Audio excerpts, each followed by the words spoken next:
नमस्कार दोस्तों, stock market studies में फिर से एक बार आपको बहुत-बहुत स्वागत है।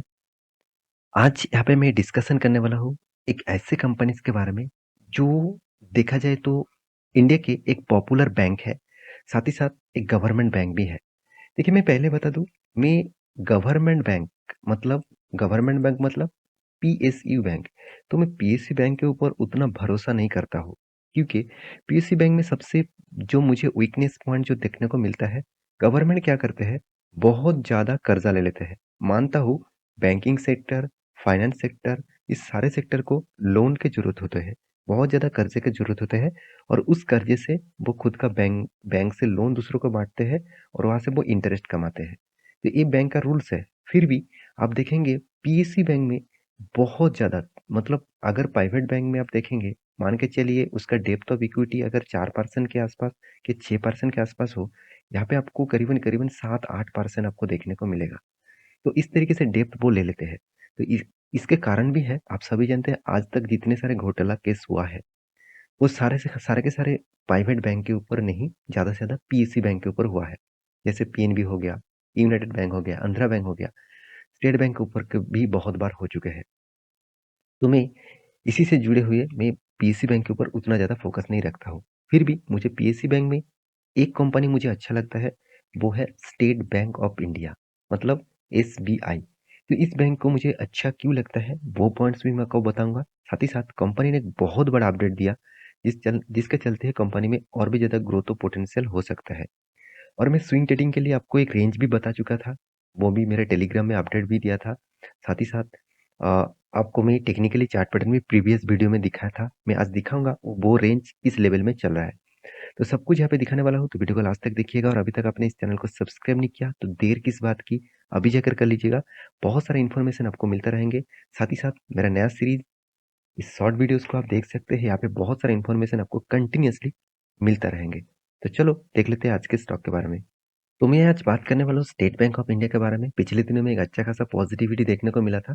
अगर पिछले दिनों के आप डेटा देखेंगे तो पॉजिटिविटी क्यों था, आप सभी जानते हैं बैंकिंग सेगमेंट में अच्छा खासा मोमेंटम देखने को मिला था।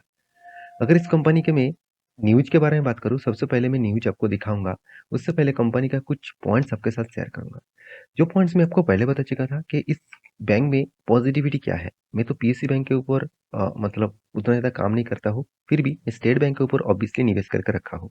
क्यों रखा हूँ, उसके पीछे कारण भी है। क्योंकि देखिए एक पॉइंट्स आपको मैं ज़रूर शेयर शेयर करूँगा, वो है कंपनी का एनपीए। मैं जो चीज़ दिखता हूँ कोई भी बैंकिंग के लिए, वो मैं आपको यहाँ पे दिखा रहा हूँ।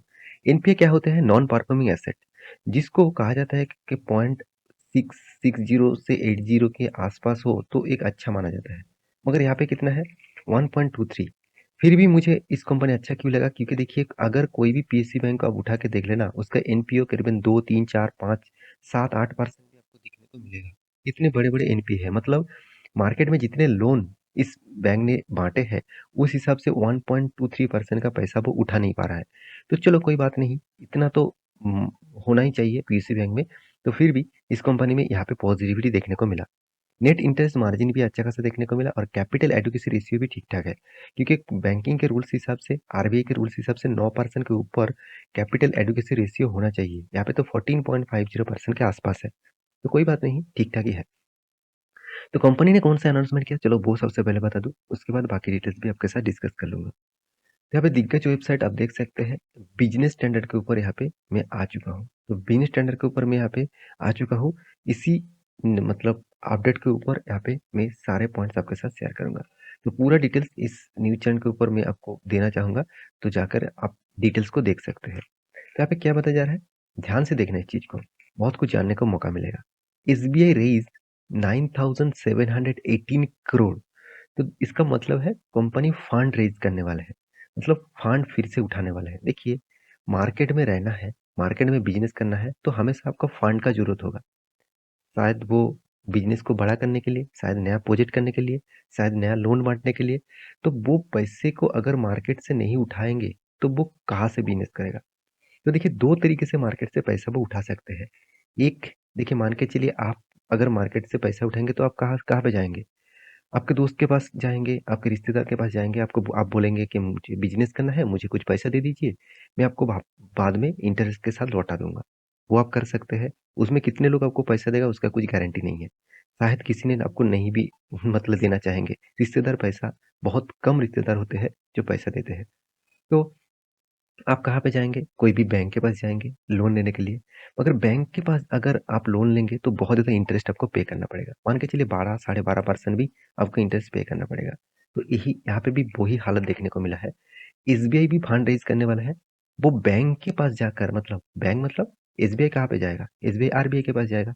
तो आरबीआई के पास जाकर वो लोन ले ही नहीं लेना चाहते। क्यों नहीं लेना चाहते? उसके पीछे कारण भी है। अगर आरबीआई के पास लोन लिया तो मान के चलिए एक अप्रोक्सीमेटली बता रहा हूँ कि 12.5% उसको इंटरेस्ट देना पड़ेगा। चलो 12.5% नहीं, चलो 10% उसको इंटरेस्ट देना पड़ेगा। तो 10% इंटरेस्ट देकर अगर वो लोन लिया, उसको अगर मार्केट में उससे ज़्यादा पैसा अगर उन्होंने रिटर्न नहीं मिला उसको, तो वो बैंक का तो हालत खराब हो जाएगा। तो इसीलिए वो बैंक क्या करते हैं, सिर्फ बैंक नहीं, बाकी कंपनी क्या करते हैं, वो लोन नहीं लेता। वो क्या करते हैं, वो यहाँ पे बॉन्ड्स इश्यू करता है। देखिए बहुत बार आप बॉन्ड्स के नाम मेरे वीडियो में देख चुके हैं। इसके ऊपर मैं डिटेल्स वीडियो आपको बना के दिया था। तो बॉन्ड्स के हिसाब से 7.5% का बॉन्ड्स यहाँ पे इश्यू करने वाला है। यहाँ पे 7.5% बॉन्ड्स क्या है? देखिए इंफ्रास्ट्रक्चर बॉन्ड यहाँ पे इश्यू करने वाला है। चलो मैं एक ब्लैंक पेपर में आपको बता देता हूँ। यहाँ पे कंपनी कितने देने वाला है? 7.5%। देखिए, मान के चलिए यहाँ पे एसबीआई है। एसबीआई क्या किया? बैंक से पैसा उठाया नहीं क्योंकि उसको ज़्यादा पैसा देना पड़ेगा। वो पब्लिक के पास से पैसा उठाना चाहते हैं, तो वो भी डायरेक्ट तो पैसा उठा नहीं पाएँगे। उसके लिए उसको क्या करना पड़ेगा? बॉन्ड इश्यू करना पड़ेगा। तो बॉन्ड मान के चलिए बैंक के पास लोन लिया तो उसको 10% देना पड़ता। अगर बॉन्ड इश्यू कर दिया, उन्होंने कमिटमेंट कर दिया कि 7.5% आपको इंटरेस्ट वो देंगे बॉन्ड के हिसाब से। तो यहाँ पे उसको सस्ते में पड़ा और अच्छा खासा कम दामों में भी वो पैसा उठा पाए। तो यही कारण के बेसिस में कंपनी क्या करते हैं? बॉन्ड इश्यू करते हैं। तो यहाँ पे उसी के बारे में बातचीत किया जा रहा है। आप देख सकते हैं स्टेट बैंक ऑफ इंडिया, यहाँ पे देख सकते हैं कंट्री लार्जेस्ट लीडर बैंक है। उन्होंने क्या किया? करीबन-करीबन 9,718 करोड़ का टोटल इश्यू करने वाला है। 15 ईयर्स के लिए इंफ्रास्ट्रक्चर बॉन्ड्स। इसका मतलब 15 साल तक इस तरीके से बॉन्ड वो इश्यू करेंगे, जिसके लिए वो क्या करेंगे? 7.5% के आसपास ईयरली आपको बॉन्ड के हिसाब से वो इंटरेस्ट आपको देंगे। तो देखिए इस तरीके से बॉन्ड आप भी खरीद सकते हैं, आप भी अप्लाई कर सकते हैं। तो आप अप्लाई किस तरीके से करेंगे? वो आप अगर आप जानना चाहते हैं तो मुझे कमेंट ज़रूर करिएगा। अगर आप कमेंट करेंगे, ज़्यादा कमेंट आएँगे तो उसके ऊपर मैं डिटेल से एक वीडियो बना के दूँगा। तो the coupon is the rate of the interest that the यहाँ पे देख सकते हैं कंपनी एक्चुअली बातचीत किया जा रहा है किस तरीके से बॉन्ड इश्यू किया जाएगा, क्या करेंगे वो पैसे लेकर, वो सब कुछ यहाँ पे डिटेल्स में दिया गया है। मेन मुद्दा क्या है? मेन मुद्दा है बैंक जो पैसा यहाँ पे उठा रहा है, इस तरीके से पैसा वो बहुत बार उठा चुके हैं। देखिए एक पॉइंट्स बहुत लोगों के मन में क्वेश्चंस भी है, मुझे कमेंट भी किया है, सर कूपन रेट क्या होते हैं? देखिए आप कोई बैंक से लोन लेते हैं तो उसको बोला जाता है इंटरेस्ट रेट। अबे कोई भी सॉरी हाँ, कोई भी बैंक से अगर पैसा उठाते हैं तो आपको इंटरेस्ट देना पड़ता है। अगर कोई बॉन्ड से आपको पैसा आपको मिल रहा है कि पैसा उठा रहा है कोई कंपनी, वो आपको इंटरेस्ट जो देते हैं उसको इंटरेस्ट रेट नहीं कहा जाता है, उसको कूपन रेट कहा जाता है। तो कूपन रेट के हिसाब से आपको मतलब जो कूपन आपको मिलेगा, जो आप बॉन्ड खरीदारी करेंगे, तो उस हिसाब से 7.5% के आसपास आपको 7.70% के आसपास आपको इंटरेस्ट मिल जाएगा। तो एक पॉइंट्स है जिस पॉइंट को मेजर करा किया जा रहा है, अच्छा खासा मेजरमेंट यहाँ पे किया जा रहा है। तो मेरे हिसाब से यहाँ पे बिग पॉइंट्स है। तो आपको मैं ज़रूर कहूँगा इस पॉइंट्स को आप याद रखना और इस तरीके से बॉन्ड अगर इश्यू किया जा रहा है, तो कंपनी में कुछ ना कुछ बड़े काम करने के लिए ही इस तरीके से बॉन्ड इश्यू किया जा रहा है। तो ध्यान में रखना स्टेट बैंक के ऊपर क्योंकि मुझे इस कंपनी के ऊपर पॉजिटिविटी दिखता है क्योंकि इस कंपनी में देखिए कितना कर्जा कितना है 14.5%। मैं आपको बोल चुका हूँ पीएसयू बैंक में इस तरीके से आपको देखने को मिलता ही मिल जाता है। अगर इसका कंप्यूटर देखेंगे तो देखिए बाकी बैंक का हालत सिर्फ एक बार कर्जा देख लीजिए कितना 15%, 16%, 11, 12 किसी बैंक के पास मुझे नहीं लगता 10% के नीचे आपको कर्जा डेप्थ ऑफ इक्विटी देखने को मिलेगा। तो यही सबसे बड़ा वीकनेस है इस तरीके से कंपनीज के। तो मेरे हिसाब से क्या इस बैंक के ऊपर निवेश करना चाहिए? चलो मैं एक बार आपको चार्ट पैटर्न दिखा देता हूँ। देखिए मैं आपको बहुत बार बोल चुका हूँ, कोई भी अगर ट्रेल लाइन ब्रेक होता है तो प्लीज़ वहाँ पे एंटी मत हो जाना।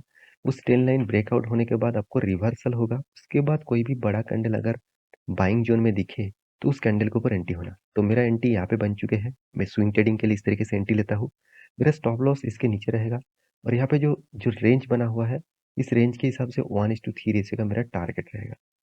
अभी तो 1:1 रेशियो का टारगेट मिला है, फिर से वो रिवर्सल भी कर गया, तो मेरे हिसाब से वेट करना पड़ेगा। अगर मुझे नीचे आए तो मैं यहाँ पे स्टॉप लॉस ज़रूर लूँगा। तो आप भी इस तरीके से टेक्निकली चार्ट पैटर्न सीखना चाहते हैं तो नीचे टेलीग्राम के लिंक में जाकर ज्वाइन कर सकते हैं। तो मिलते हैं नेक्स्ट वीडियो में, तब तक के लिए अच्छे से रहिए, अपने ख्याल रखिए।